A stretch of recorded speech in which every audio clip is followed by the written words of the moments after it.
ya. Bapa Surgawi, terima kasih Tuhan sudah pimpin kami hari ini, kami beribadah memperingati Jumat Agung.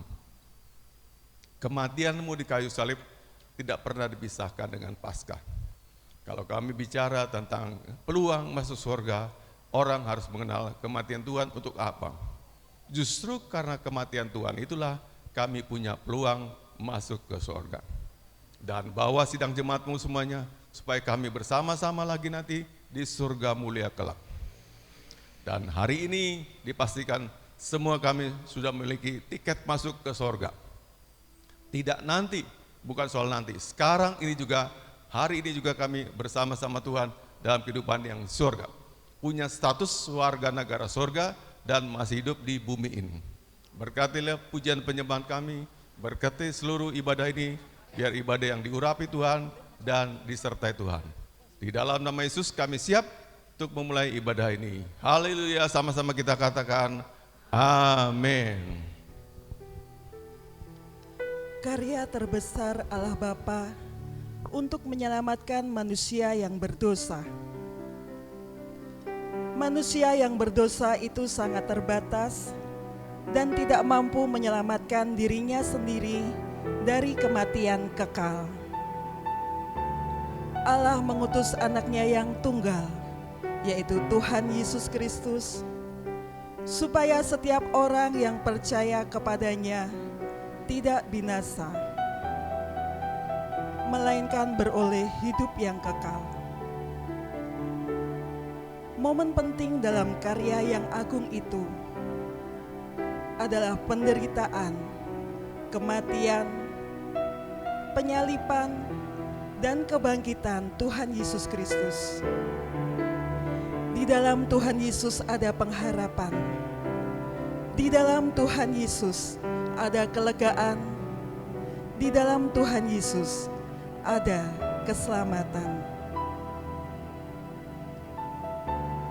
Ketika Yesus memasuki Yerusalem 5 hari sebelumnya, orang-orang menyebutnya sebagai Raja, mengakui dia sebagai Kristus yang telah lama dijanji-janjikan. Setiap hari, ribuan dari mereka berkumpul di bait Allah untuk mendengarkan dia, dan mereka berharap dia melakukan sesuatu.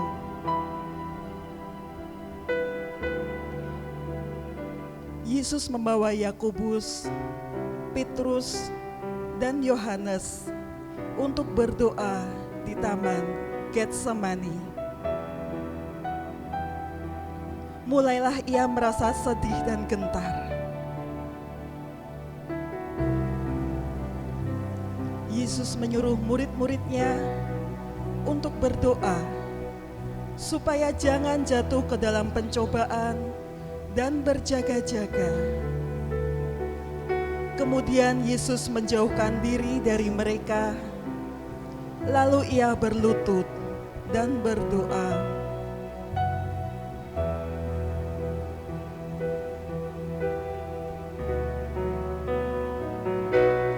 di suatu malam di Getsemani,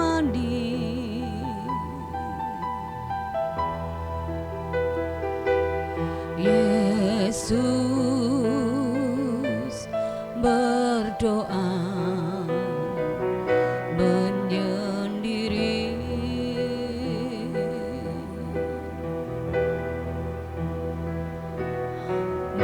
Berdoa dengan segenap hati,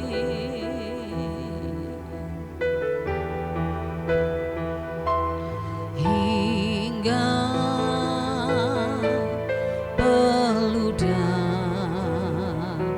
darah mengalir.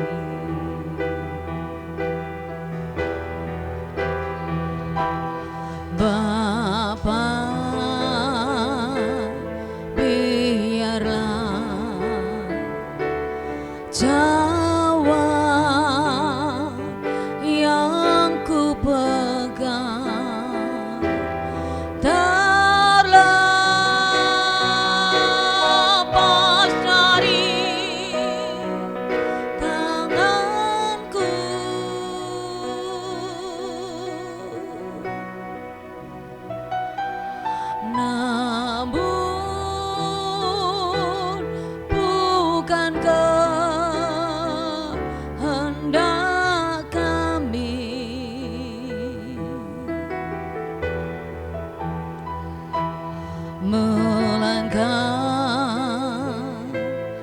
kehendak-Mu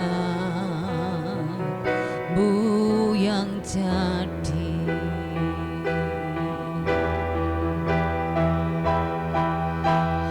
Bapa, biarlah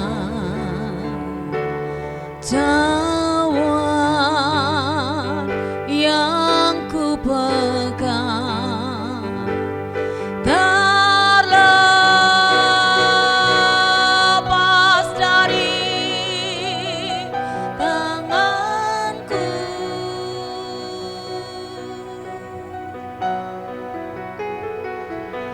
Namun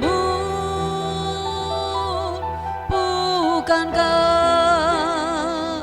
kehendak kami,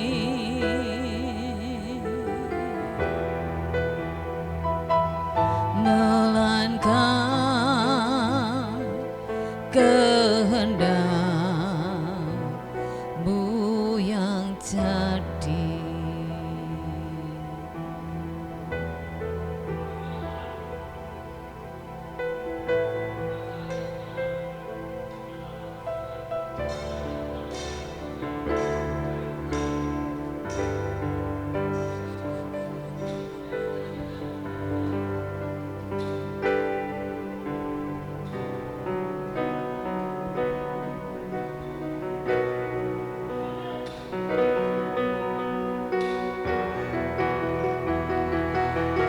Akhirnya Yesus ditangkap dan diserahkan kepada orang-orang Yahudi.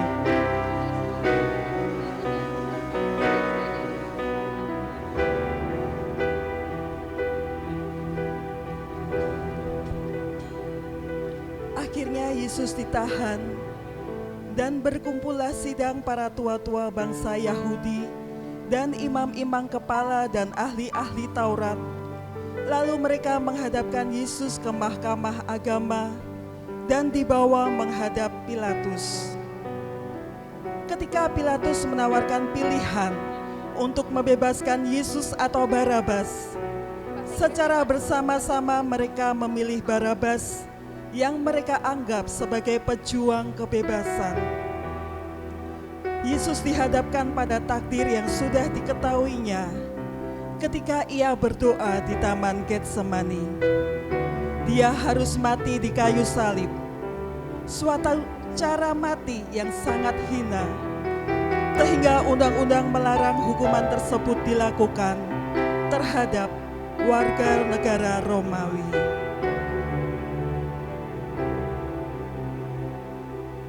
Down the Via Dolorosa in Jerusalem that day, the soldiers tried to see the narrow street, but the crowd pressed in to see the man condemned to die in Calvary.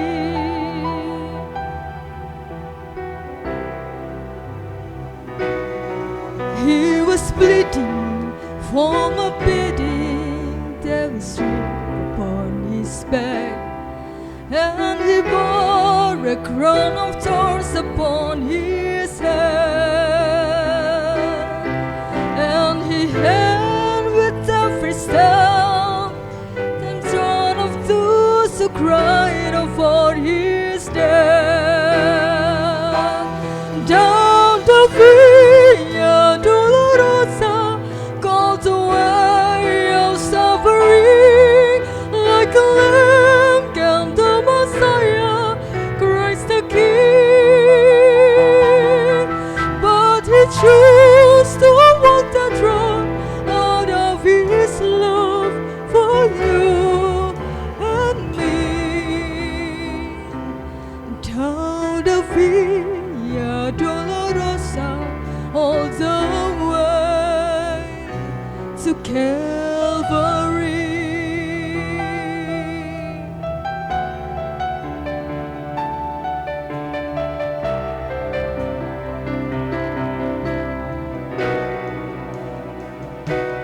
Down the Via Dolorosa in Jerusalem that day. The soldiers tried to see the narrow street, but the crowd present to see the man condemned to die in Calvary.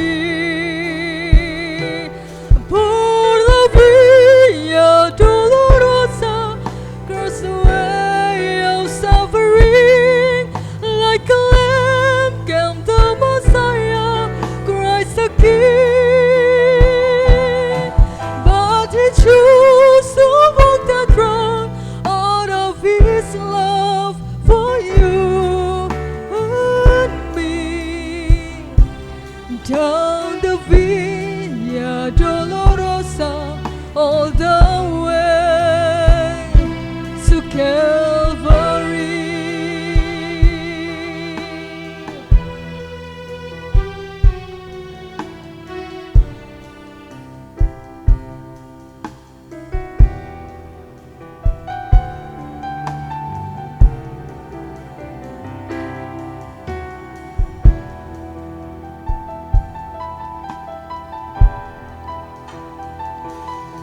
Por la Via Dolorosa, saat di Yerusalem, seorang tak berdosa disalibkan,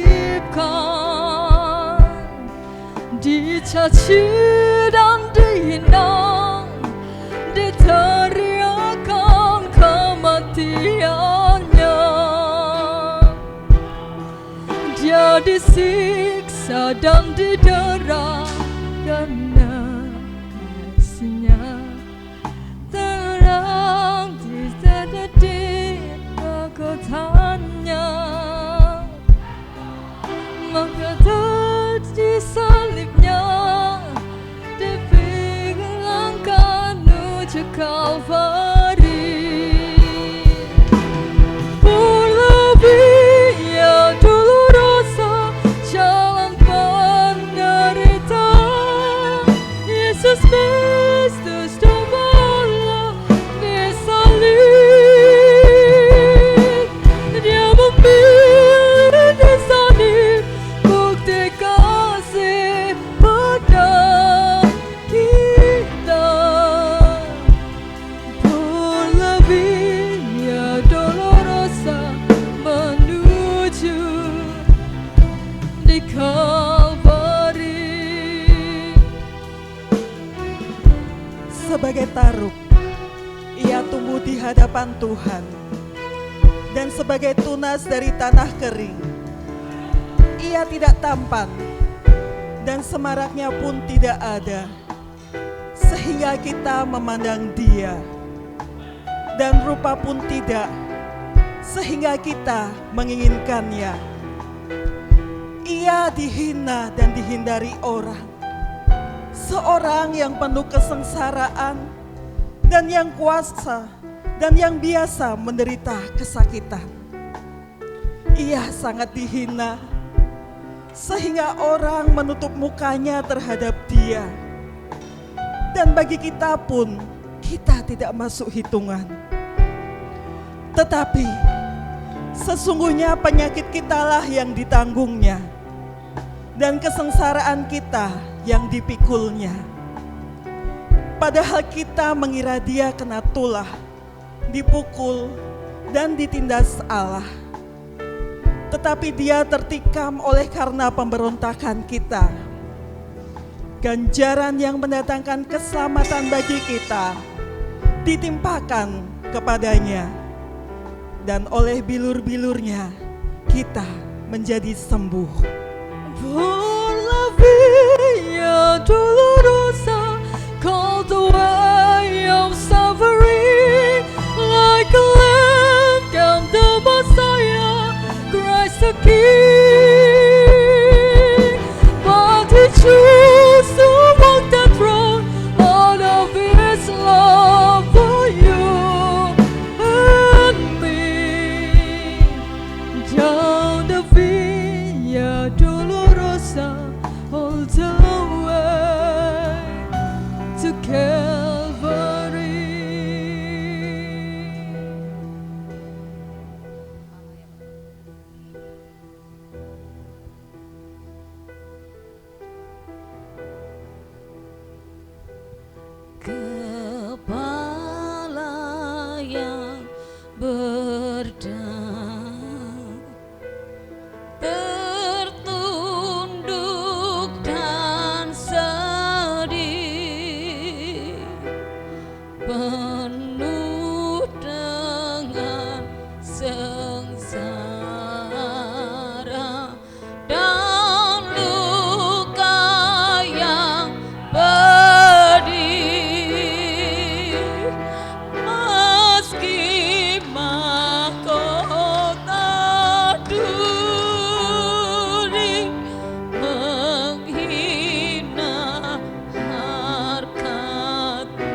Yesus rela mati.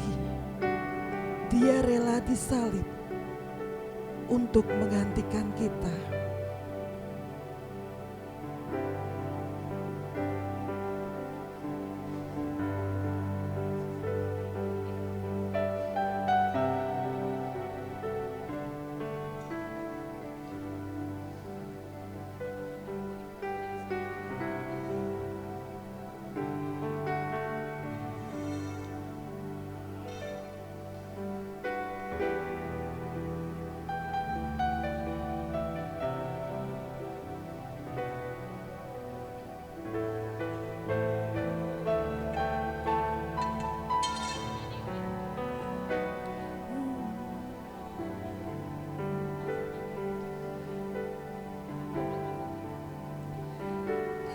Above all power, above all king, above all nature and all created things, above all wisdom and all the ways of man, you were here before the world began. Above all kingdom, above all throne, above all wonders the world has ever known, above all wealth and treasures of the earth, there's no way to measure what you're worth. Crucified, left behind a stone, you live to die, rejected and alone, like a rose trampled on the cross. You took the fall and saw me above all.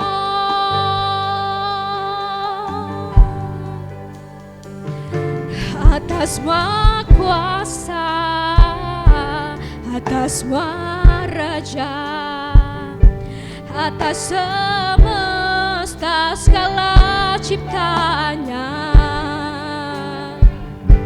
atas semua hikmat dan jalan manusia, Kau telah ada sebelumnya. Atas kerajaan yang berkuasa, atas kejayaan di dalam dunia, atas semua harta kekayaan yang ada, Kau lebih dari segalanya. Disiksa dan disalibkan, bahkan mati, selamatkan hidupku. Betapa Kau mengasihiku, lebih dari segalanya. Disiksa dan disalibkan, bahkan mati, selamatkan hidupku. Betapa Kau mengasihiku, lebih dari segalanya. Yesus.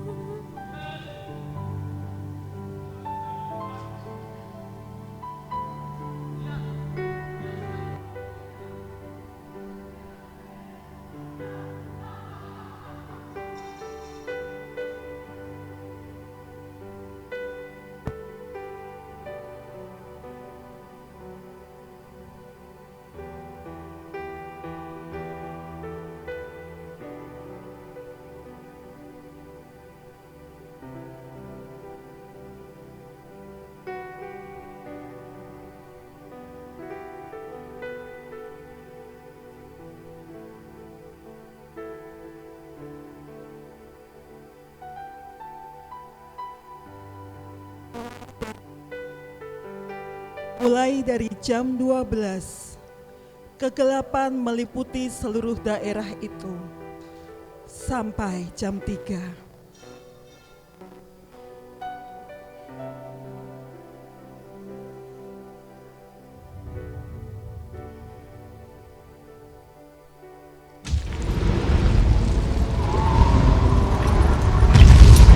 Saat Yesus mati, terjadilah gempa bumi.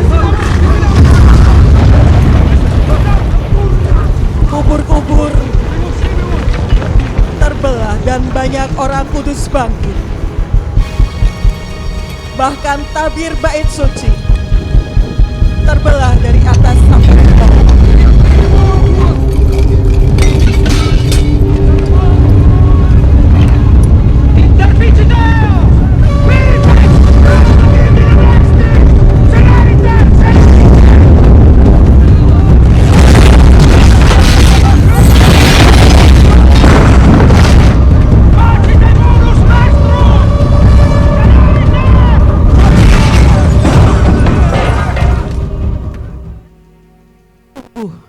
Dia adalah anak Allah.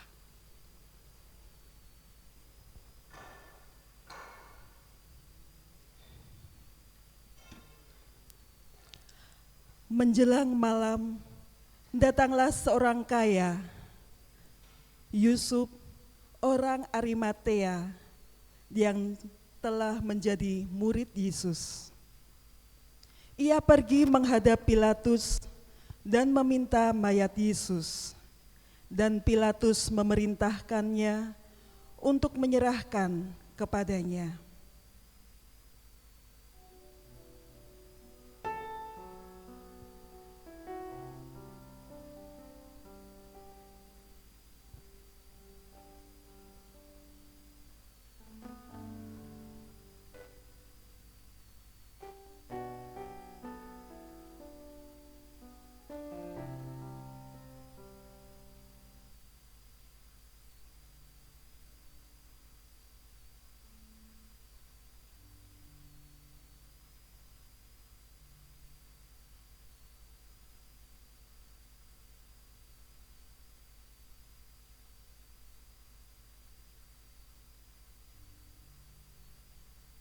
Mereka menurunkan Yesus dari kayu salib dan mengapaninya dengan kain lenan yang putih bersih, lalu akan dibaringkan di dalam kuburnya yang baru, yang digalinya di dalam bukit batu.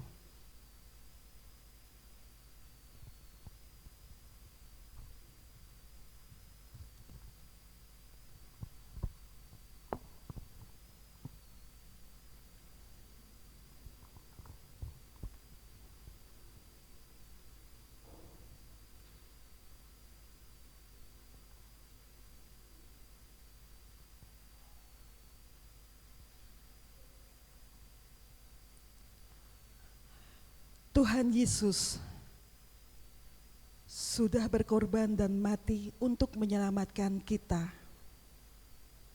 Bukan karena kesalehan, kuat gagah kita, tetapi karena kasih karunia-Nya bagi kita semuanya. Tuhan Yesus begitu mengasihi kita.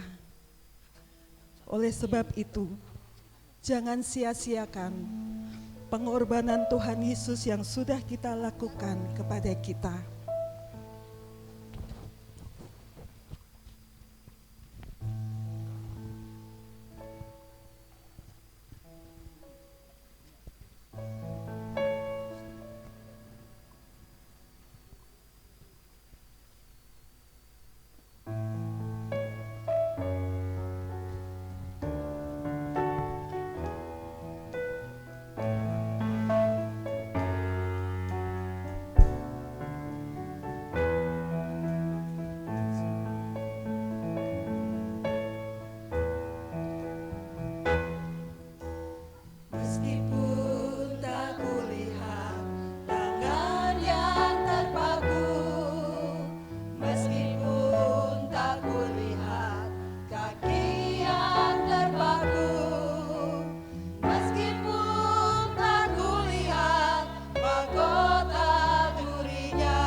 Mari jemaat Tuhan, kita sama-sama pujikan lagu ini untuk kita mempersiapkan hati kita untuk menerima kebenaran firman Tuhan.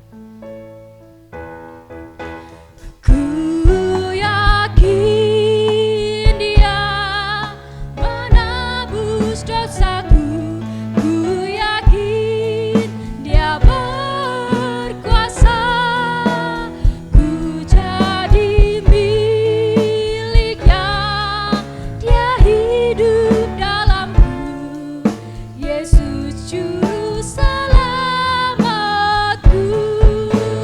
Ku yakin Dia menebus dosaku, ku yakin Dia berkuasa, ku jadi miliknya, Dia hidup dalamku, Yesus juru selamatku, Yesus juru selamatku, Yesus juru selamatku.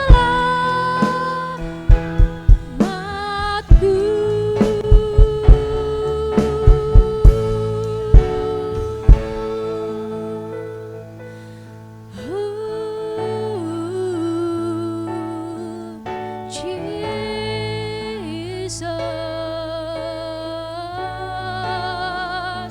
Kaulah juru selamatku,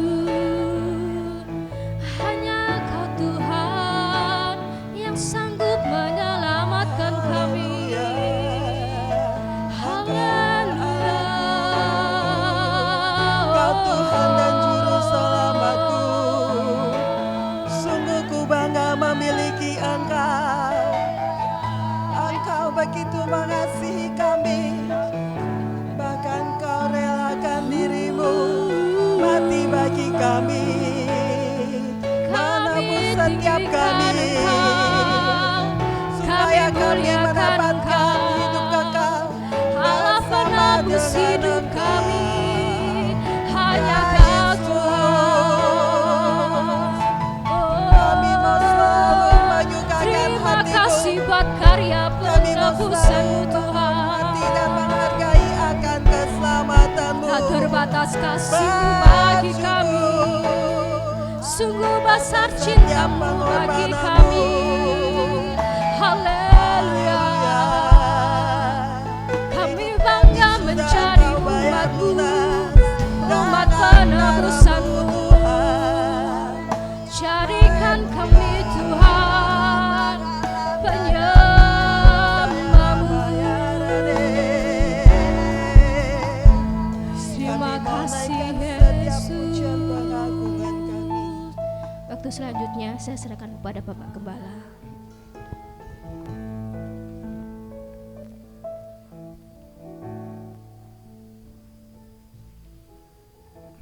Haleluya. Mari kita berdoa. Bapa, terima kasih buat pengorbanan putramu Yesus Kristus yang rela mati dan disalibkan untuk kami semuanya. Kami tidak diselamatkan karena perbuatan baik atau karena melakukan kewajiban agama, tapi semata-mata karena anugerah, ya anugerah yang kami telah terima. Itu sebabnya ajar dan bentuk kami Tuhan semakin mengerti bagaimana caranya kami membalas kebaikan Allah yang luar biasa itu. Dengan kami melayani, dengan kami melakukan semua firman Tuhan, dan juga dengan kami mempraktekkan ajaran-Mu Tuhan. Itulah cara kami membalas kebaikan Tuhan, dan satu hal lagi, dengan cara kami memberitakan kabar baik buat orang-orang yang belum mendengar tentang kabar baik. Di momen ini Tuhan, marilah berbicara pada kami sebelum kami nanti sama-sama bersekutu dengan cawan dan juga dengan roti perjamuan. Supaya kami lebih lagi mengerti dan menghayati firman Tuhan dan makna kematian Yesus untuk kami semuanya. Dan kami percaya ada kuasa yang sama seperti saat Yesus wafat disalib. Demikian juga hari ini juga ada kuasa yang sama juga yang bekerja atas kami semuanya. Dan kami mau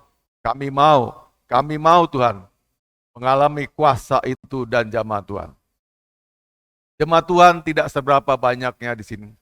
Tapi kami percaya yang sedikit ini kalau kami mengalami kuasa Tuhan, kami akan sangat luar biasa sekali.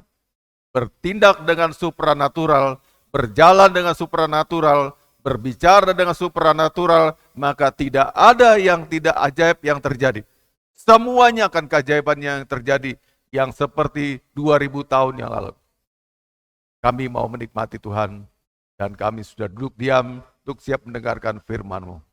Di dalam nama Tuhan Yesus Kristus kami sudah berdoa dan mengucap syukur, sama-sama kita katakan amin. Shalom jemaat Tuhan sekali lagi.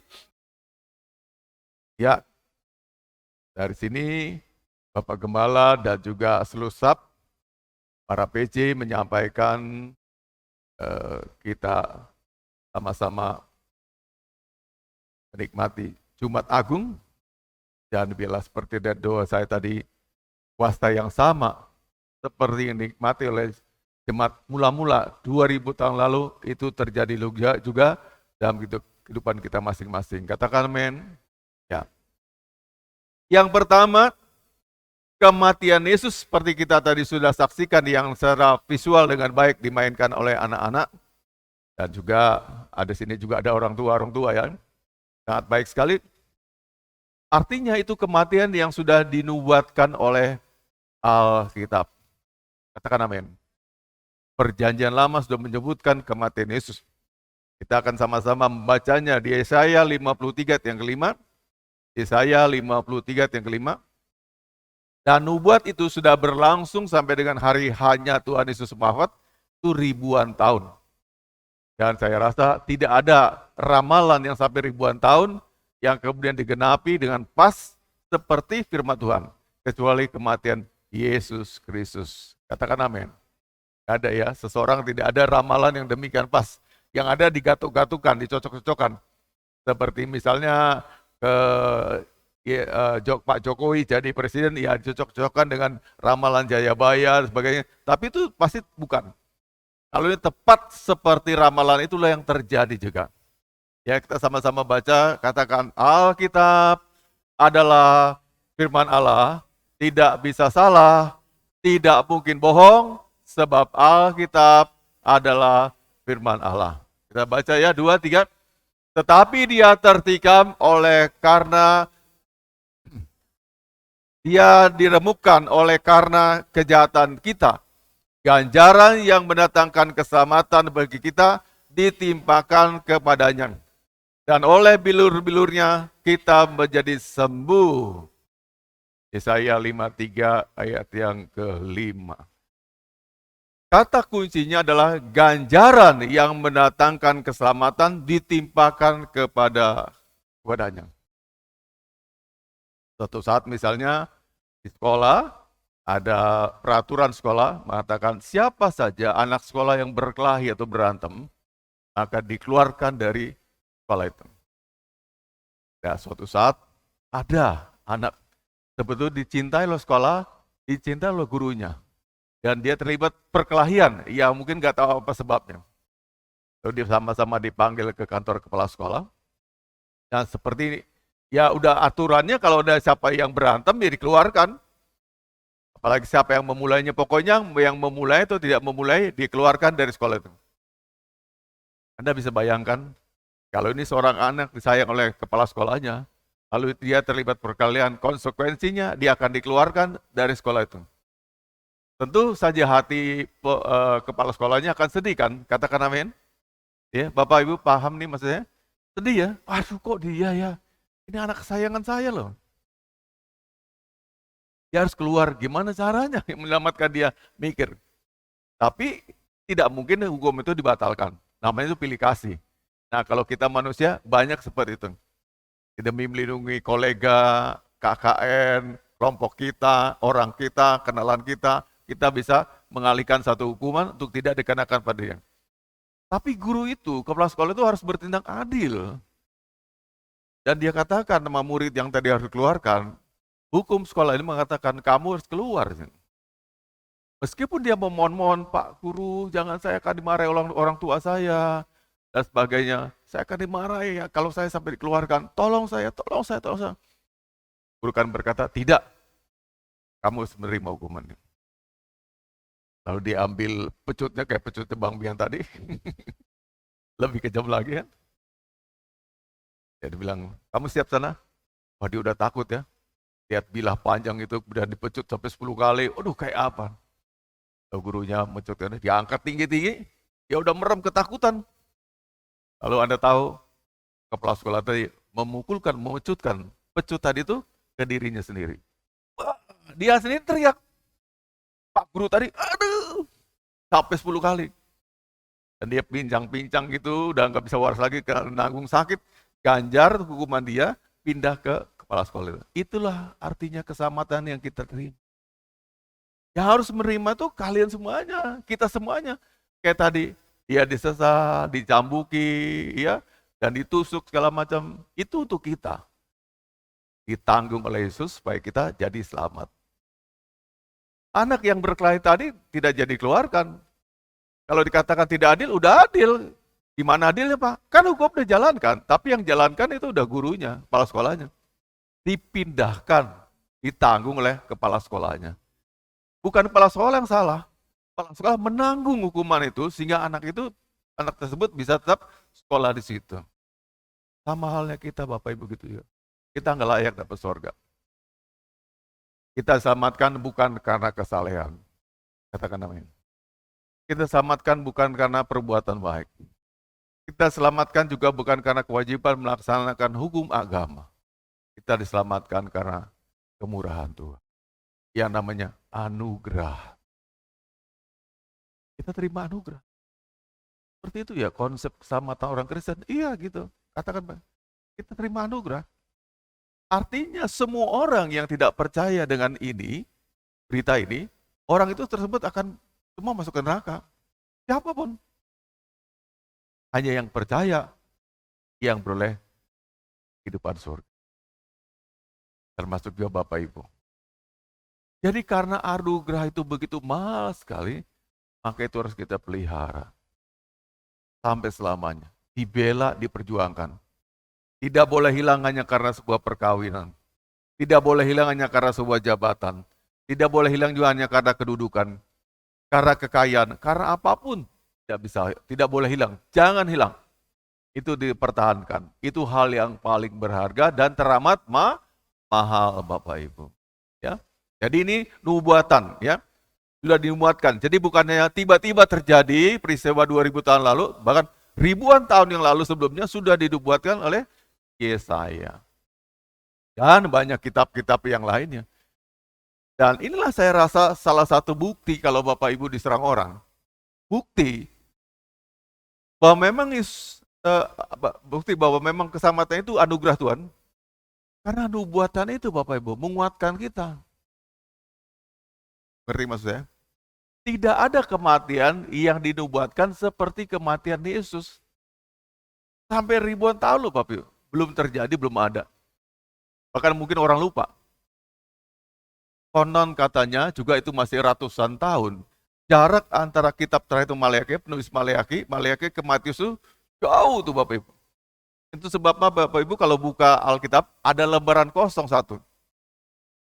Itu masa-masa kegelapan di mana firman Tuhan tidak pernah datang lagi. Dan selama Allah membisu, Allah diam, selama itu nubuat itu tetap dikerjakan. Tiba-tiba muncullah dalam kitab Matius, Yesus yang dinubuatkan itu lahir. Itu awal perjalanan. Padahal sudah lama tidak pernah Allah berbicara lewat para nabi, para hakim-hakim, silent, diam. Tidak ada berita apa yang baru.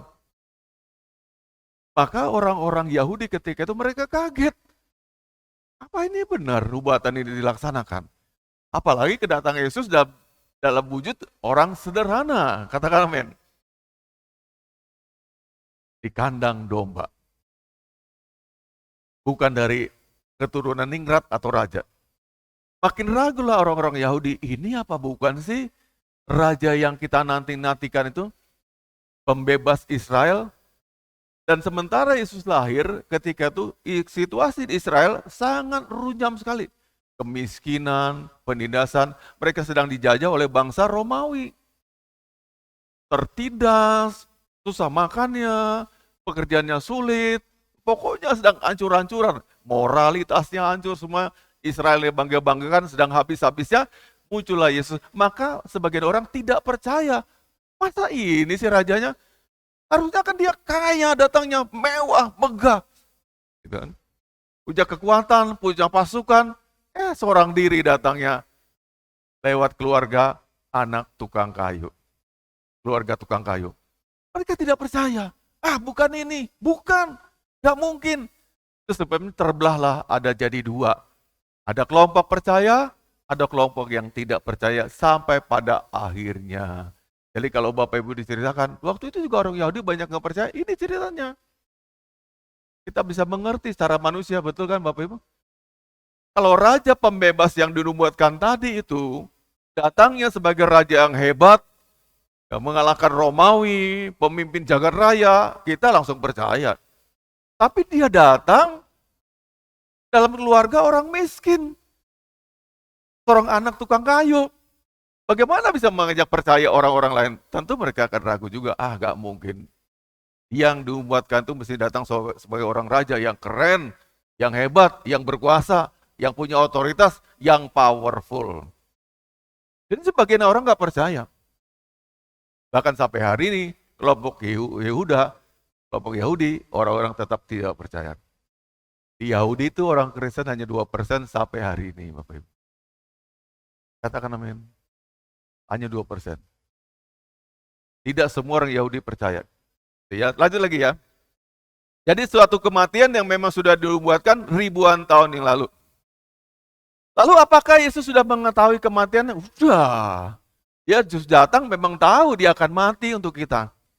Dia mengerti itulah cara satu-satunya menyelamatkan umat manusia. Katakan amin. Bukan nggak tahu, tahu. Jadi bayangkan Bapak Ibu, betapa besarnya hatinya Yesus dan juga hati Bapaknya. Dia datang ke dunia, tahu untuk tujuan cuma satu, mati, disiksa. Supaya kita manusia yang dikasihnya, Bapak Ibu semua disayang sama Tuhan, katakan amin. Kesayangannya Tuhan. Pol sayangnya, pol banget. Tidak setengah-setengah.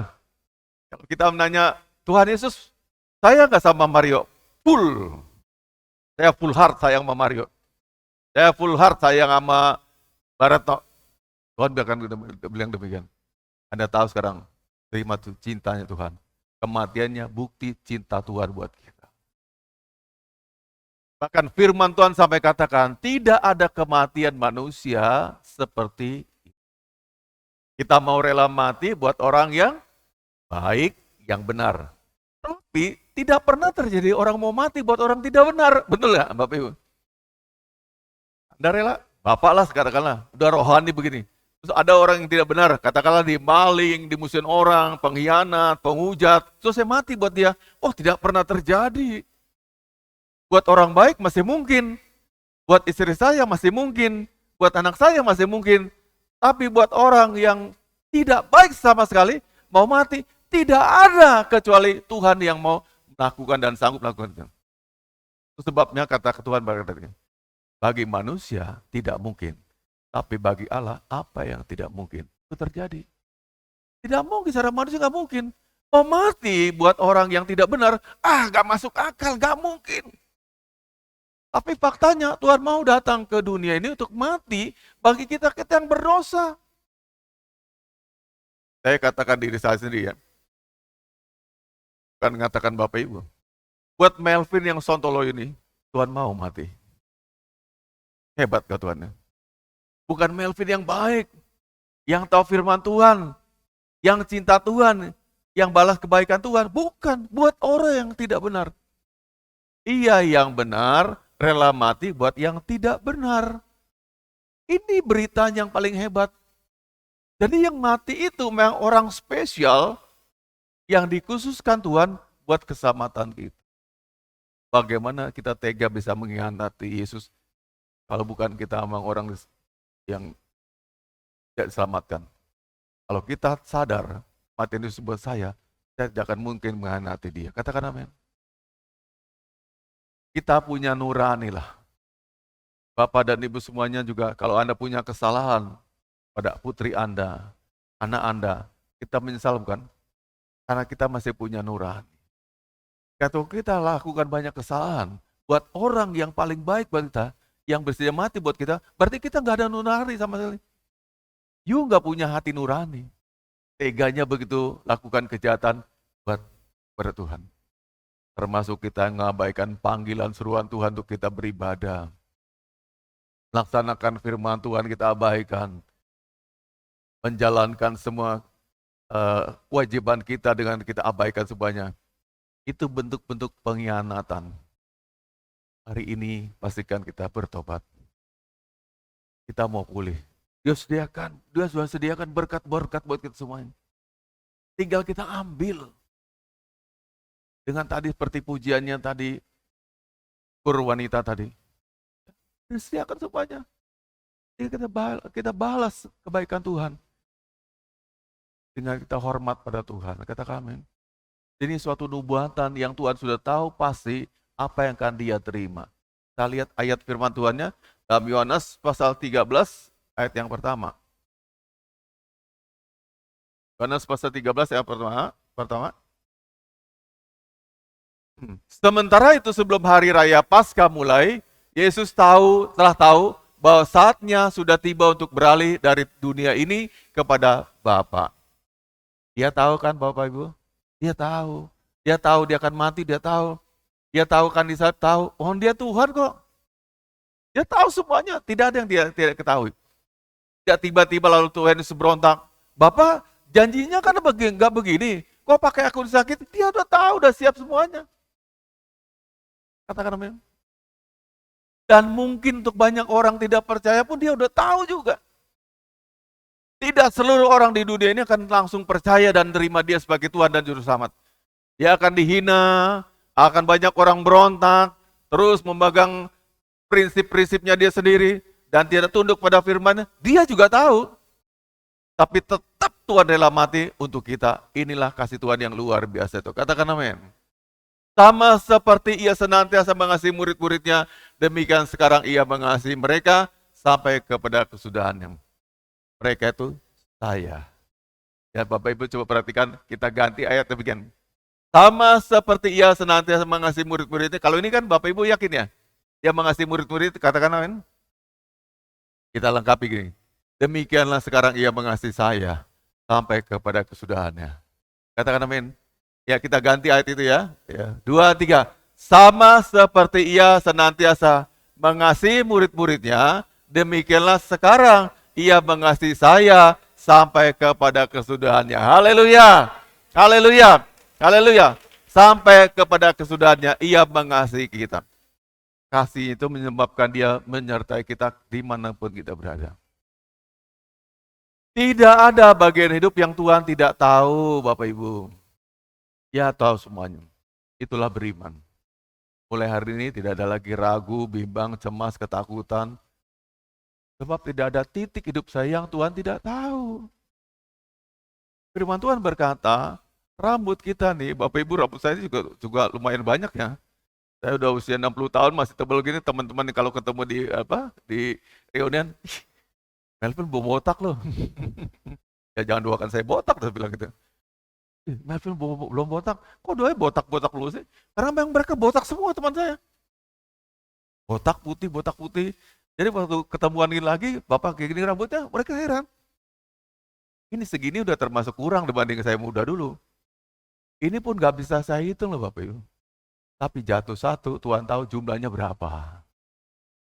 Itu bukti sayangnya. Terus apa yang lagi kita khawatirkan, yang kita takutkan? Kalau bukan kita lagi dirongrong sama si iblis, ditakut-takuti, kan itu benar. Tidak ada yang perlu takutkan, kecuali saya mau terima ditakut-takutin, kan itu Bapak Ibu. Dia nggak takut-takutin saya kok. Dia cinta katakan. Sampai pada kesudahannya, ia sayang pada saya. Jaminan saya itu loh, sampai kesudahan, sampai mati. Sampai nggak ada napas lagi.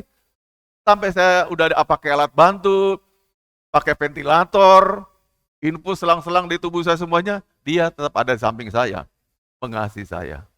Apa yang perlu saya takutkan? Gak ada.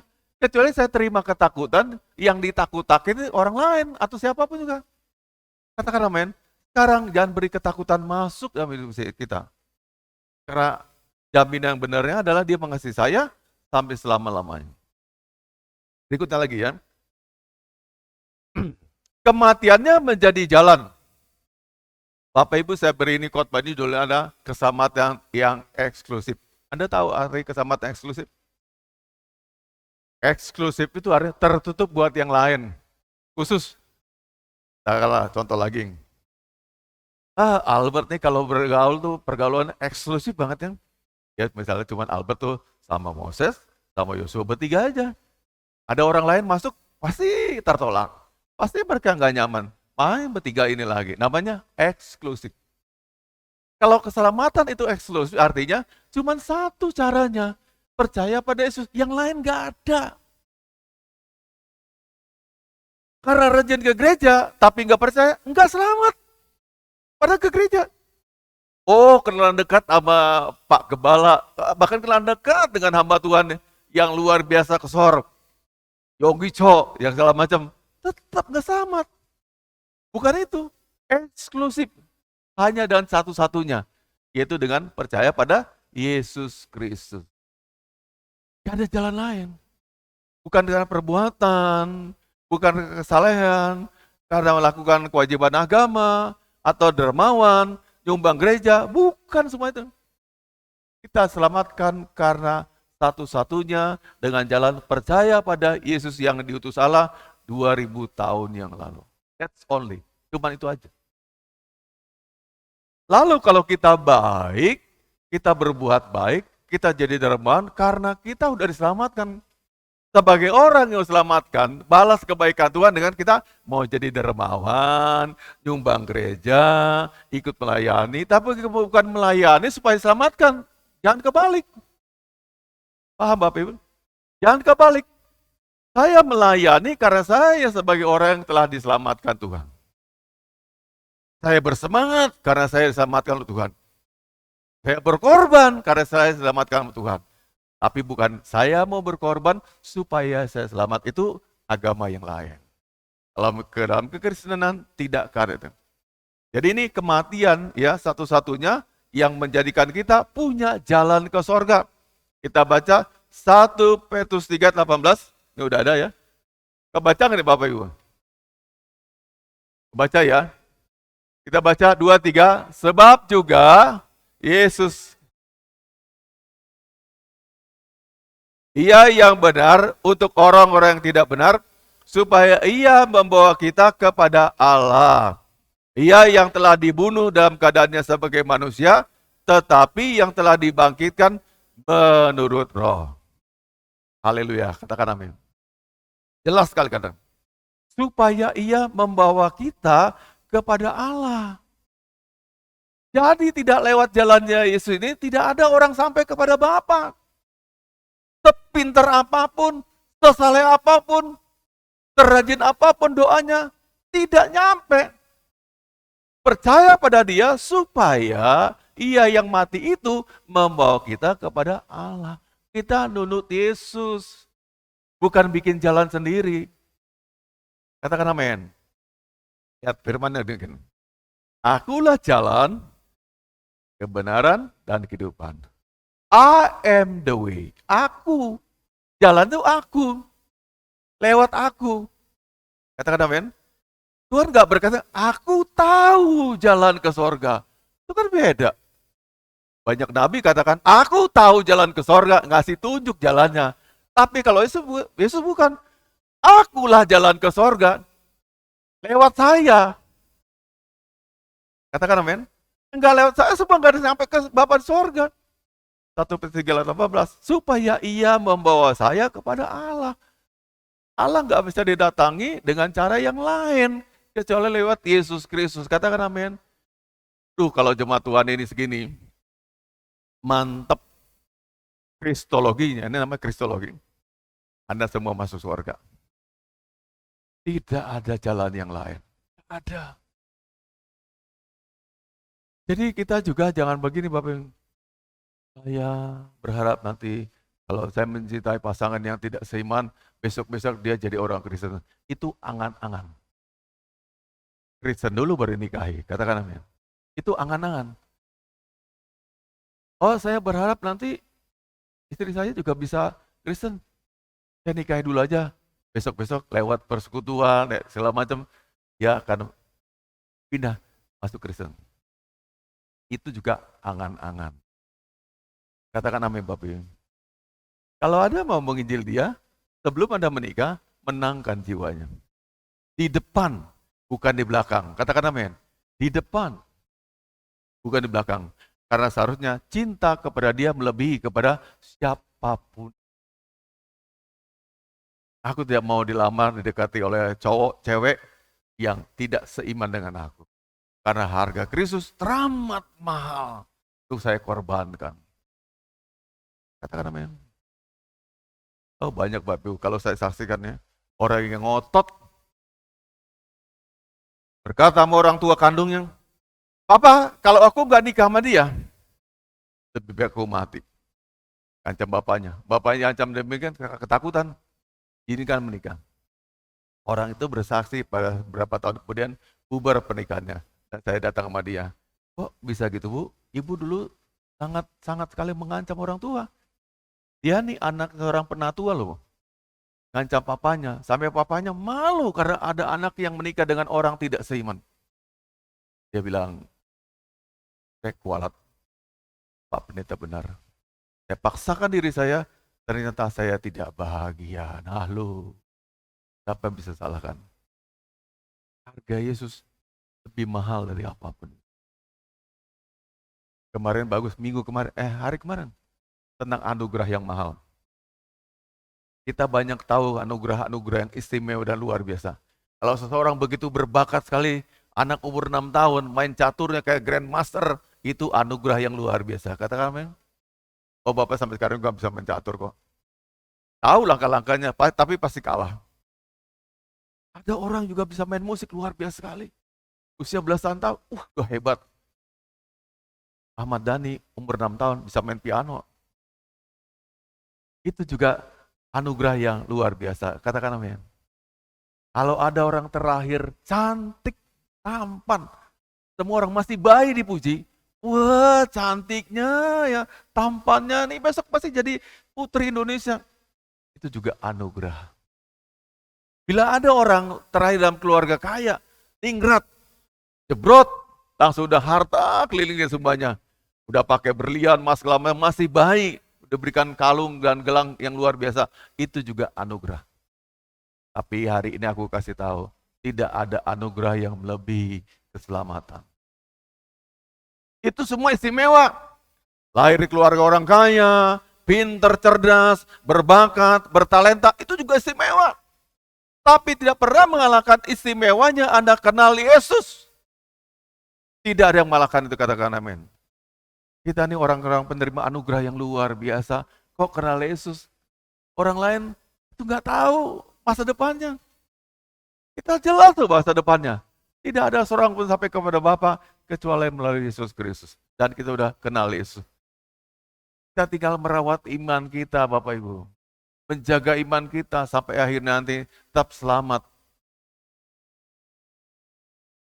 Saya tadi melihat banyak orang terharu menyaksikan ramen tadi. Kena, nusuk di hati semuanya. Belum tahu tuh main-main, tapi banyak orang berkaca-kaca matanya. Apalagi kalau kita lihat kejadian yang sungguh seperti apa. Ada amin. Begitu dia menderitanya buat kita. Karena dia mengasihi kita. Kok kita tega ya? Ibadahnya susah. Dan segala macam. Kita justru diberikan Tuhan banyak keenakan-keenakan sekarang nih. Fasilitas justru semakin jauh dengan Tuhan. Harapannya ini Jumat Agung. Pemberitaan firman Tuhan sampai pada kita. Pikirkanlah bagaimana kita membalas kebaikan Allah. Yang tidak pernah bisa kita balas dengan uang, dengan pangkat, jabatan, atau apapun. Hanya dengan kita jadi penurut-penurut ilahi. Nurut sama Tuhan. Nurut pada firman-Nya. Ya? Itu lagi. Jadi kematian itu menjadi eksklusif atau satu-satunya jalan menuju kepada keselamatan. Seperti firman Tuhan katakan Yohanes 14 ayat 6, ini saya juga ada. Akulah jalan, kebenaran, dan hidup. Tidak ada seorang pun yang datang kepadaku, kepada Bapa, kalau tidak melalui aku. Kalau tidak melalui aku, garis bawahi. Kalau tidak lewat Yesus, tidak ada orang sampai kepada Bapa di surga. Sepintar apapun, semulia apapun, seberbakat apapun, sekaya apapun, tidak ada orang sampai kepada Allah Bapa. Kecuali lewat Yesus Kristus. Kasihilah Tuhanmu, Allahmu. Dengan jalan kita perhatikan cara hidup kita yang baik, yang menyenangkan hati Tuhan. Katakan amin. Kita nih ya, udah Bapak Ibu udah selamatkan, tapi bolak-balik kita melukai hati Tuhan. Kapan dia tersakiti? Waktu kita mengabaikan firman-Nya. Dia luka, aduh kamu kok gini ya, aku udah mati buat kamu, aku udah menderita loh. Tapi kamu cara hidupnya memberontak pada aku. Hari ini pastikan, sebelum kita perjamuan kudus, ada minta ampun di batin ada masing-masing. Tuhan ampuni saya. Saya mau ditarik Tuhan lebih dekat lagi pada Tuhan. Dan mau jalan bersama Tuhan. Seperti yang Tuhan mau. Katakan amin. Ya, lanjut lagi ya.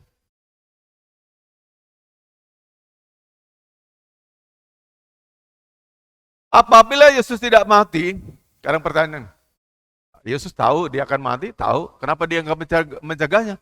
Kalau dia nggak mati dengan cara seperti tadi diperamenkan tadi itu, didramakan. Dengan cara seperti itu, dengan tujuan seperti yang Tuhan Allah Bapa maksudkan, maka tidak ada yang disebut dengan kekristenan. Kristen itu artinya Kristus itu mati buat orang berdosa. Itu Kristen. Katakan amin. Dia nggak pernah mendirikan agama loh, katakan amin. Nggak ada, itu nggak pernah mendeklarasi. Hari ini juga saya pemilih orang Kristen, saya mendirikan agama baru, agama Kristen. Kristen itu olokan, ejekan buat pengikut-pengikut Tuhan seperti kita ini. Itu kata-kata ejekan. Dia bukan nabi yang udah bawa kitab turun dari surga, dan semua nabi-nabi yang lain tuh mengklaim ada kitabnya. Yesus nggak turunkan kitab. Cuma satu kabar baiknya. Tidak ada orang sampai kepada Bapa jikalau tidak melalui aku itu. Lalu yang nulis kitab siapa? Yesus nggak ada nulis kitab satu pun juga. Ya Matius, Pak Lukas, bukan Lukas ini ya. Pak Markus, Pak Yohanes, Pak Petrus, itu yang mereka nulis. Jangan salah loh, dia tidak pernah mendirikan agama. Dan tidak nulis satu pun kitab. Semua kitab itu tapi cerita pada orang satu ini. Yang diceritakan Matius, Markus, Lukas, Yohanes, tentang satu pribadi ini. Yang dia sendiri nggak pernah nulis kitab, ajaran. Beda sama agama-agama lain. Katanya Nabi turun dari Wahyu, bentuknya buku, segala macam. Bentuknya tablet, udah terima. Tapi kalau Yesus nggak pernah, Bapak Ibu. Dia nggak pernah bilang, pada saya turun wahyu, bentuknya kayak tablet begini dan sebagainya, nggak ada. Hanya dia bilang satu, tidak ada orang sampai kepada Bapa, jikalau tidak melalui aku. Lalu banyak orang nulis tentang dia itu yang ngomong itu. Dan tentang kematiannya, hebat kata orang, hebat banget. Sekarang di dunia pengikut Yesus tuh, lebih dari 2 miliar. Ini isinya 7,5 miliar, sepertiganya tuh pengikut Kristus. 2 miliar. Gimana mungkin ada orang ikut dia yang dia nggak pernah nulis apa-apa? Sekarang ini dunia kalau orang mau terkenal punya tulisan, punya titel, punya gelar, macam-macam. Yesus nggak ada gelarnya. Katakan amin. Tadi yang tulis Indri, Anda tahu nggak arti Indri? Yesus Nasarete apa? Rex Yahudi, Ioderum. Itu bahasa Latin. Yesus orang Nazaret, raja orang Yahudi, Rex Yahudi. Itu artinya, itu juga ejekan. Karena dia protes, dia bukan raja. Tapi Paulus tulis, tetap tulis, Inri, dia raja orang Yahudi. Biar tertulis kayak gitu aja nggak apa-apa, kurang lebih kayak gitu omongnya Paulus. Biar gitu aja nggak apa-apa. Yang udah terus jangan dihapus lagi. Sampai sekarang Inri, Yesus, Nazarete, Rex, Ioderum. Ioderum itu raja orang Yahudi. Sampai sekarang. Yesus orang Nazaret, raja orang Yahudi. Itu Inri itu. Karena itu ejekan. Raja itu diejek pada dia. Pada Yesus. Jadi kalau Yesus tidak mati dengan cara begini, tidak ada agama Kristen. Tidak ada. Dan apa konsekuensinya kalau Yesus tidak mati? Terus kita masih berjuang untuk bisa masuk surga dengan cara masing-masing. Konsep kita, dengan kebaikan, dengan nyumbang gereja, dengan itu masing-masing. Tapi semua itu tidak laku. Karena tidak ada orang sampai kepada Bapa kecuali melalui aku. Tidak ada agama Kristen kalau tidak Yesus mati buat kita dengan cara seperti tadi disalibkan, dibunuh, dan sebagainya. Tidak ada. Itulah hebatnya kekristenan. Nabi-nabi lain menikmati kemuliaan-kemuliaan. Sampai matinya dimuliakan. Hanya Yesus mati dengan mengenaskan, mengerikan. Lalu banyak orang berkata, atau beranggapan, sedih ya. Kasihan ya. Hidupnya singkat sekali. Cuma 32 tahun, ada 32, ada 35, macam-macam.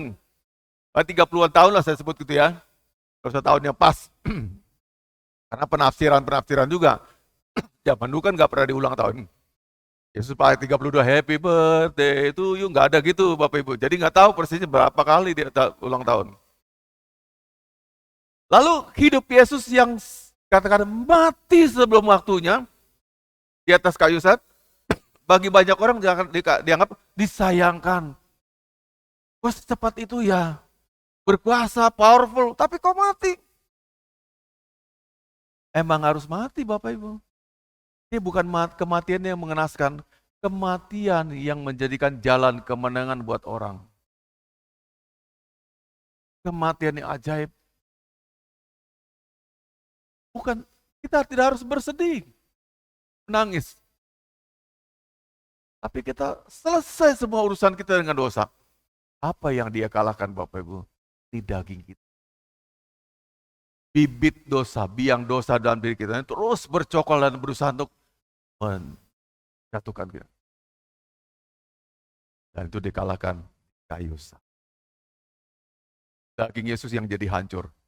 Jadi ada serpi-serpian, bilur-bilur artinya kalau Bapak Ibu ingat ya, cambuk begitu, tak ditarik ini kan jadi luka nih. Kelihatan sampai daging putih-putihnya.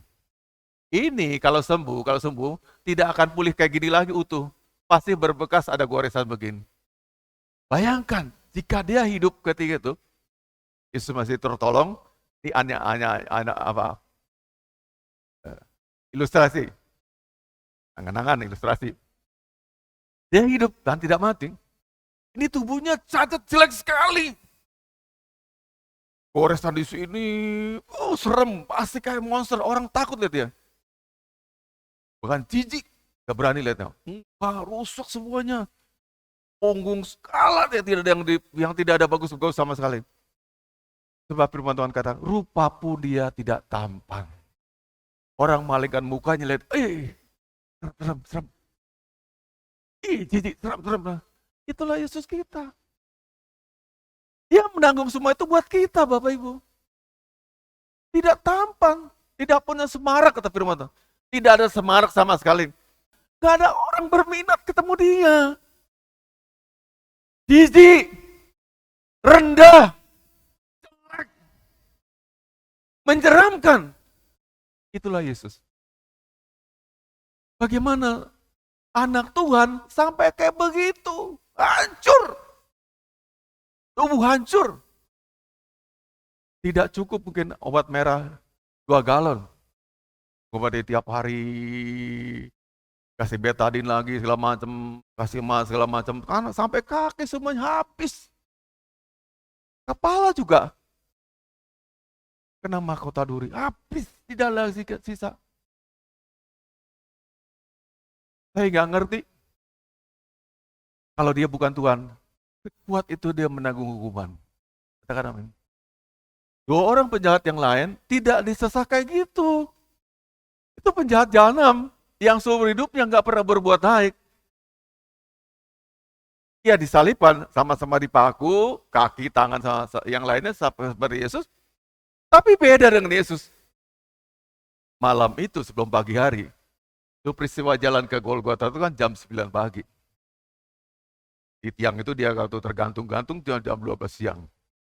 Siang itu panas terik, tiba-tiba mendung, dan turun hujan, badai yang luar biasa. Kaget mereka, berkata, ini memang anak Allah. Di siang bolong Bapak Ibu, berubah mendung yang pekat, dan turun hujan luar biasa.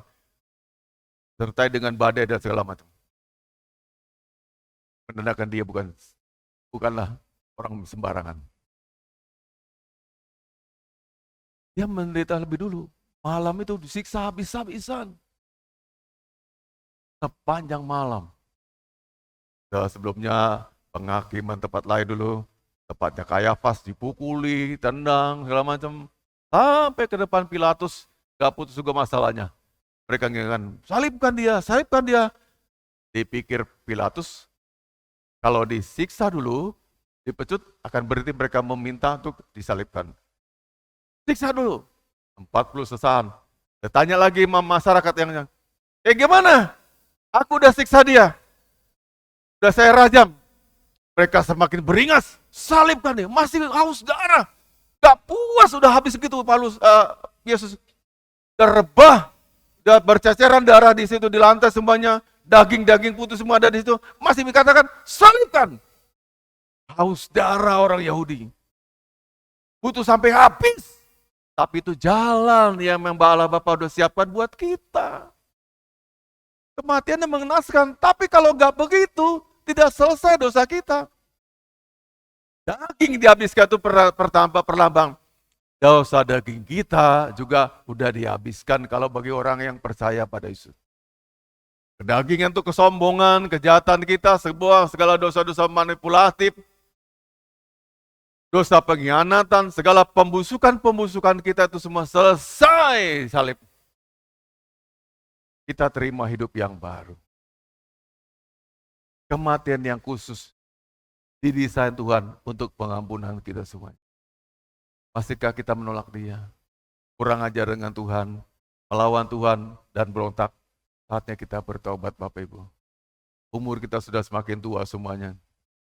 Saya sudah menggaulakan Bapak Ibu 19 tahun. Besok Oktober 19 tahun.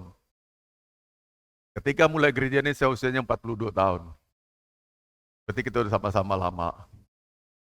Saatnya kita tunjukkan, kita bertobat siang ini. Jadi jemaat yang baik. Jadi anak Tuhan yang baik. Yang bisa berguna buat Tuhan dan yang dipakai oleh Tuhan. Katakan amin.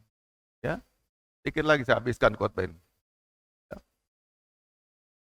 Jadi ia dieksekusi di depan umum, disalibkan pagi-pagi pada hari Jumat. Itu Jumat Bapak Ibu, sampai sekarang juga Jumat tuh, harinya benar. Tapi mengenai jamnya dan sebagainya masih ada pro dan kontra, biasalah gitu. Namanya manusia kan punya pendapat masing-masing. Ya.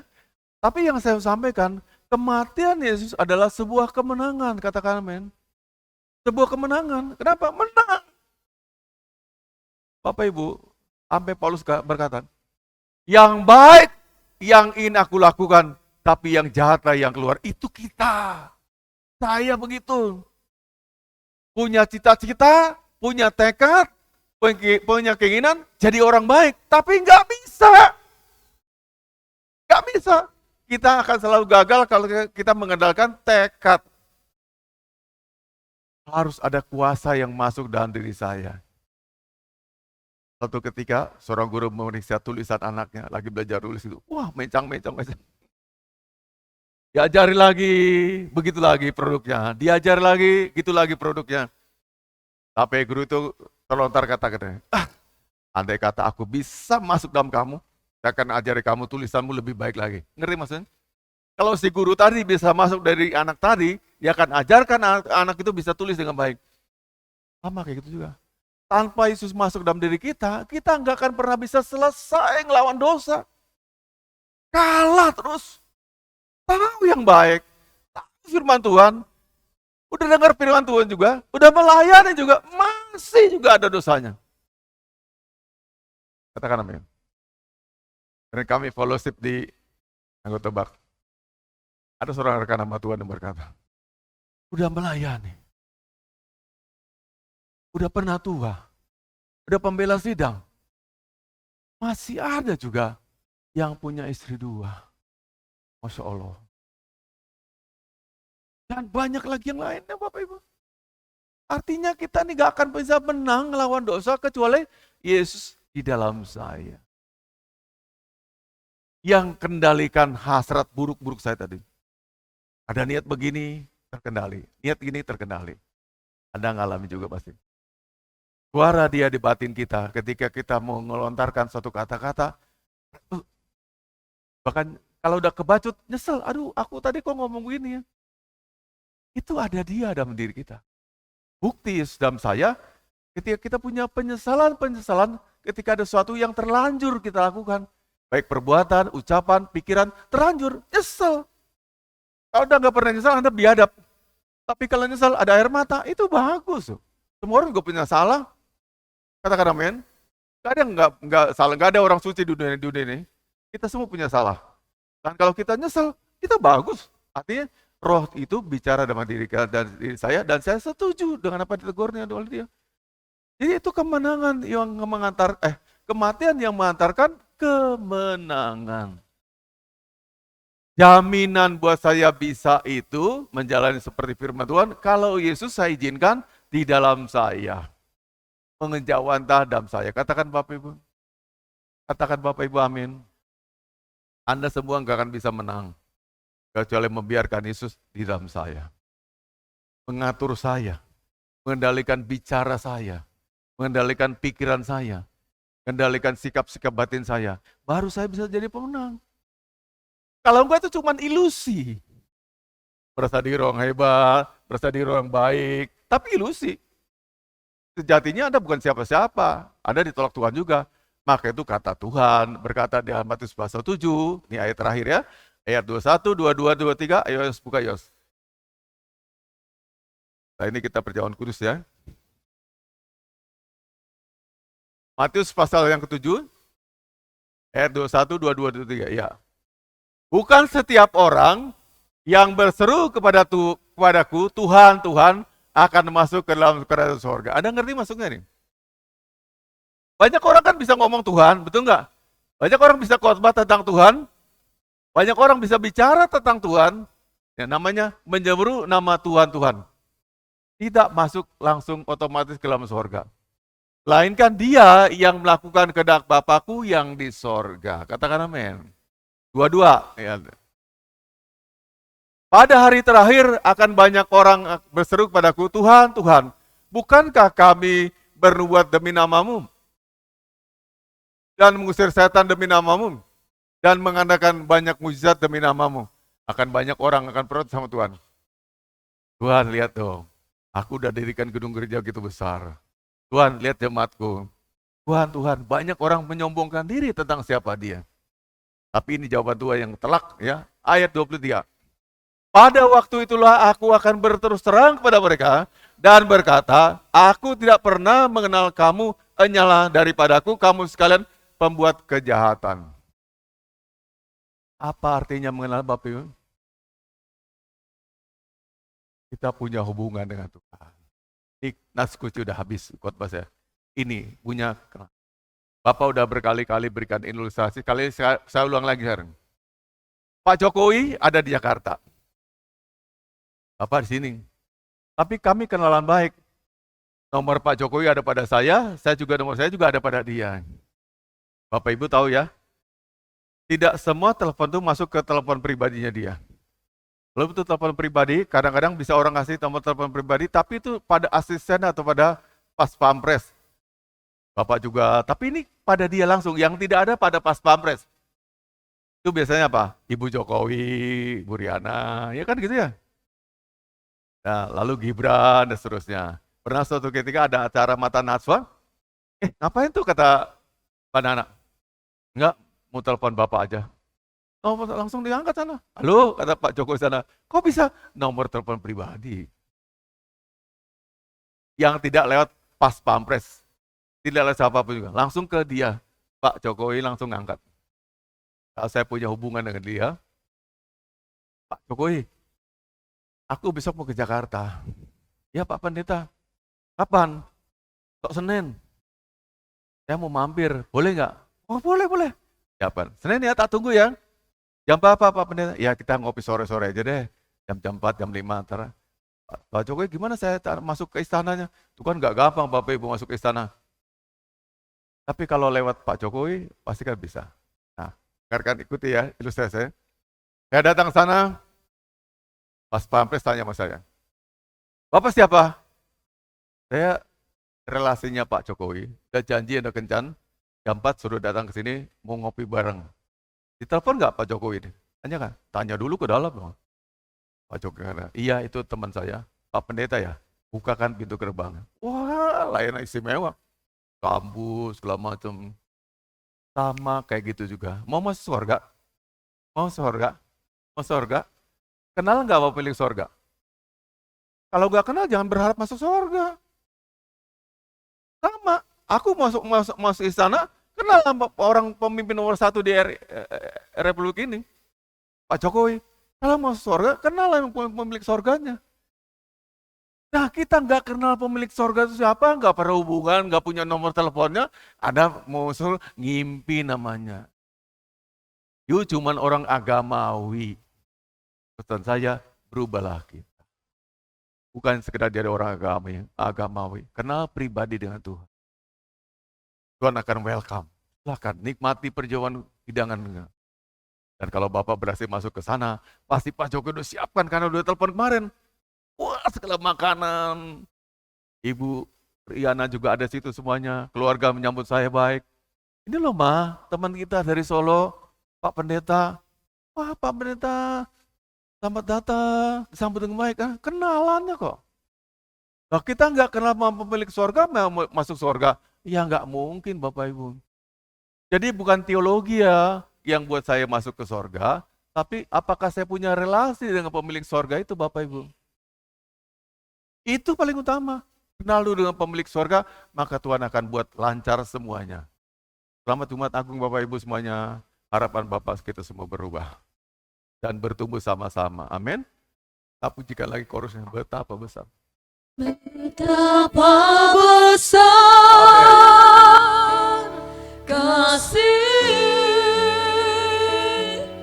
pengampunanmu Tuhan. Bapakku berdoa, ampuni jemaatmu Tuhan. Tak kau pandang hina hati yang hancur.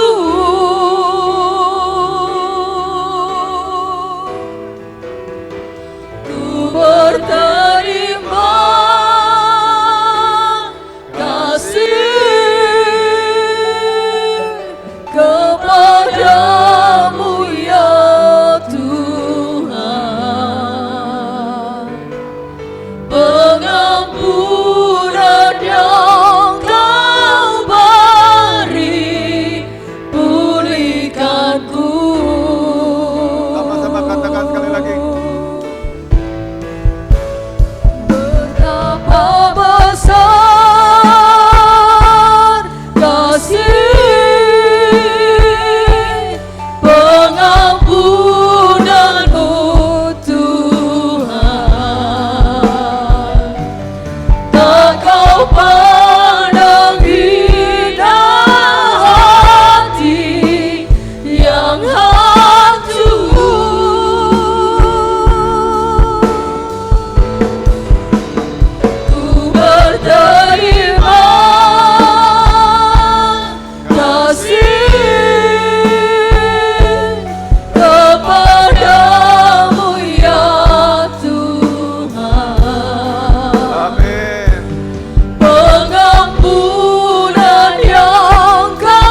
kita satu dalam doa. Bapa, di dalam nama Tuhan Yesus, kami bersyukur kalau siang hari ini kami masih dikasih kesempatan untuk memperingati kematian-Mu 2000 tahun yang lalu di kayu salib. Itu semua karena kasih karunia-Mu Tuhan.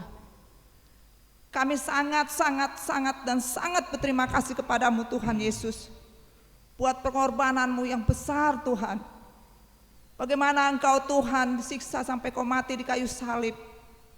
Semua Kau lakukan untuk menanggung segala dosa-dosa kami ya Tuhan. Kami sangat bersyukur dan berterima kasih Tuhan. Biarlah kami semuanya Tuhan, umat-Mu Jemaat Gersik Pilihan yang hadir saat ini, kami semuanya menyadari kalau kami sudah dimerdekakan oleh kasih Tuhan yang besar itu dari dosa-dosa kami.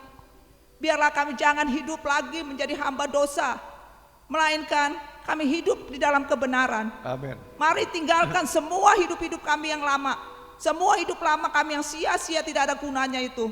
Kami tinggalkan. Biarlah kami semuanya mau berbalik, sungguh-sungguh bertobat, datang kepada Tuhan Yesus. Tuhan Yesus, aku berdoa pada siang hari ini, biarlah kami semua umat-Mu Jemaat Gersik Pilihan menjadikan salib Kristus itu sebagai kemegahan hidup kami, pribadi lepas pribadi. Sehingga ketika kami mengalami penganiayaan, kejahatan orangkah, atau mengalami dibully orang, atau mengalami masalah kesukaran hidup yang sangat berat, kami tetap bisa berdiri tegap.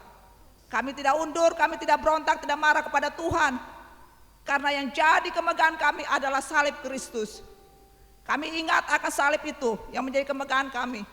Karena di atas kayu salib itulah Tuhan Yesus sudah menanggung segala dosa kami. Tuhan Yesus sudah memakukan segala kutuk-kutuk kami. Tuhan Yesus juga mengajari kami bagaimana kami harus mengampuni orang yang menganiaya kami, orang yang jahat pada kami. Kami harus mengampuni, kami harus memberi belas kasihan pada mereka. Tuhan Yesus juga mengajarkan kepada kami di kayu salib, kalau kami sungguh-sungguh mengenal Tuhan, kami sungguh-sungguh hidup di dalam Tuhan, maka Tuhan akan mempermuliakan hidup kami. Di kayu salib itu juga Tuhan Yesus mengingatkan kami bahwa bilur-bilurnya yang sudah tercurah itu akan menyembuhkan dan pasti menyembuhkan segala penyakit jasmani dan rohani kita semuanya. Di atas kayu salib itu juga Tuhan Yesus mengajarkan kepada kami umat Jemaat Gersik Pilihan, janganlah engkau berontak, janganlah engkau senantiasa terus hidup di dalam segala kebebalan hatimu, tapi taat tunduk kepada pemimpinmu, gembala yang sudah ditentukan oleh Tuhan di tempat ini. Sebagaimana Tuhan Yesus tunduk dan taat melaksanakan segala rencana Bapa di sorga untuk menyelamatkan umat manusia. Dia tidak berontak, dia tidak marah. Marilah kita hidup terus di dalam kebenaran Tuhan. Karena tidak ada lagi kematian yang kedua kali. Cukup sekali dan selamanya Tuhan sudah menanggung, menyelamatkan hidup kita. Tuhan Yesus, kuatkanlah hati daripada umat-Mu Jemaat Gersik Pilihan untuk tetap tegak berdiri di dalam kebenaran firman-Mu. Ajar kami untuk hidup di dalam hormat dan takut akan Tuhan. Biarlah kami semuanya menyadari, kami sampai saat ini dikasih hidup.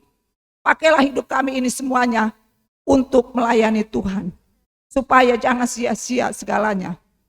Terima kasih ya Tuhan Yesus, kalau pada siang hari ini Engkau mengingatkan kami akan kasih-Mu yang sangat besar dan luar biasa itu, yang telah Kau lakukan untuk menyelamatkan dosa-dosa kami. Amin. Dan biarlah siang hari ini kami semua umat Jemaat Gersik Pilihan bangkit dan menjadikan momentum Jumat Agung ini untuk bertobat dan berbalik kepada Tuhan sungguh-sungguh, agar kita semuanya bisa terus hidup di dalam kekekalan. Terima kasih Tuhan Yesus, di dalam nama-Mu kami berdoa dan mengucap syukur. Haleluya, amin. Bapak terima kasih, kami sudah Kau pimpin beribadah dari awal sampai dengan akhirnya. Kau sudah mengurapi kami. Memberikan kami juga makna tentang kematian-Mu ya Tuhan. Yang banyak jemaat Tuhan juga belum mengerti. Engkau mati didesain oleh Allah. Sebab dengan cara itulah Tuhan akan bereskan semua segala utang-utang dosa kami. Bapa, kami mau hidup kekal bersama-sama dengan Tuhan. Tidak ada seorang pun kami ingin dikirim ke neraka. Tapi kami semuanya ingin hidup bersama-sama dengan Tuhan dalam kekekalan. Masukkan kami Tuhan. Yang kurang percaya, jadikan bulat percaya kami. Percaya penuh bahwa Yesus Kristuslah Juru Selamat kami. Dan tolonglah untuk segala bentuk karakter kami yang masih jadi menyusahkan hati Tuhan. Biar mulai hari ini kami menjadi pengabdi-pengabdi Tuhan yang tulus, yang sungguh-sungguh, yang mencari kebenaran-Mu tiap hari, dan yang membangun hubungan dengan Tuhan. Bapa, kami berterima kasih buat jemaat yang Kau berikan. Kami bersyukur inilah orang-orang Tuhan percayakan pada kami semuanya. Dan kami ingin dan rindu ada pertumbuhan jiwa-jiwa yang baru. Yang bertambah-tambah lagi Tuhan. Lebih dari sekarang nih. Bahkan mungkin 2-3 kali lipat dari yang sudah ada. Kembangkan terus Tuhan, sampai semua balkonnya penuh terisi dengan jiwa-jiwa. Dan kami juga berdoa supaya sisa pembangunan yang masih menggantung, kami berharap pada Tuhan akan pertolongan Tuhan. Percaya bahwa Tuhan pasti waktunya nanti akan menolong kami semuanya. Akan selesai tepat pada waktunya Tuhan. Dan rumah-Mu Tuhan akan jadi indah dan jadi kemuliaan bagi hormat dan nama Tuhan. Bapa, sekarang kami ingin berikan persembahan kami. Bapak Ibu angkat tinggi-tinggi persembahan-Mu. Tuhan, yang di tangan kami adalah persembahan yang kami sudah siapkan. Dan kami doakan untuk kami berikan mendukung pekerjaan Tuhan. Balaskanlah Tuhan. Pada tangan-tangan yang memberikan 30 kali lipat. Dari apa yang mereka berikan. Atau 60 kali lipat. Bahkan 100 kali lipat terjadi dan digenapi sesuai dengan firman Tuhan. Kami akan menerima tuayan yang luar biasa. Dan berkatilah jemaat Tuhan secara finansial, secara kesehatan, dalam rumah tangganya, dalam bisnisnya, dalam pekerjaannya, semuanya. Anak-anak kami juga Tuhan berkati. Jadi anak-anak kami pintar dan cerdas dan jadi kemuliaan bagi nama Tuhan. Sebentar kami ingin pulang Tuhan. Dan kami mau terima berkat yang daripada Tuhan. Jemaat yang kukasih dalam Tuhan, arahkanlah hatimu pada Tuhan. Angkatlah tanganmu lebar-lebar, bukalah lebar-lebar. Terima dengan iman ya. Tuhan kiranya memberkatimu serta memelihara hidupmu. Tuhan juga kiranya membuat wajahnya bersinar atas engkau dan memberimu kasih karunia. Tuhan juga menghadapkan wajahnya kepadamu dan memberimu damai sejahtera dari sekarang sampai Maranatha, Tuhan Yesus datang yang kedua kali. Sama-sama kita katakan amin.